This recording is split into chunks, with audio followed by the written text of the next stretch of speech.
بسم اللہ الرحمن الرحیم۔ حدیث نبوی صلی اللہ علیہ وآلہ وسلم ہے کہ کھلی جگہ پر غسل کرنا کیوں منع ہے؟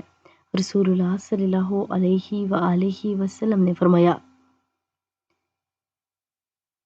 کہ ایک آدمی کو کھلی جگہ پر غسل کرتے ہوئے نبی پاک صلی اللہ علیہ وآلہ وسلم نے دیکھا تو آپ صلی اللہ علیہ وآلہ وسلم منبر پر تشریف فرما ہوئے اور اللہ کی حمد و ثنا بیان کرنے کے بعد یہ فرمایا کہ اللہ عز و جل بہت بردبار، حیادار اور پردے والا ہے۔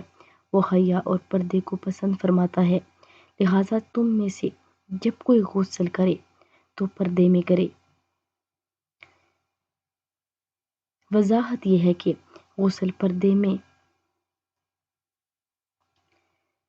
وضاحت اور سب سے بہترین طریقہ یہ ہے کہ غسل پردے میں یوں ہو کہ جسم کا کوئی حصہ نظر نہ آئے۔ اس طرح انسان جن و انس کی نظر بد اور برے اثرات سے محفوظ رہتا ہے اور اس میں شرم و حیا میں بھی اضافہ ہوتا ہے۔ تو آپ سب بھی اس پر عمل کریں اور ویڈیو اچھی لگے تو لائک، شیئر اور سبسکرائب کر دیں۔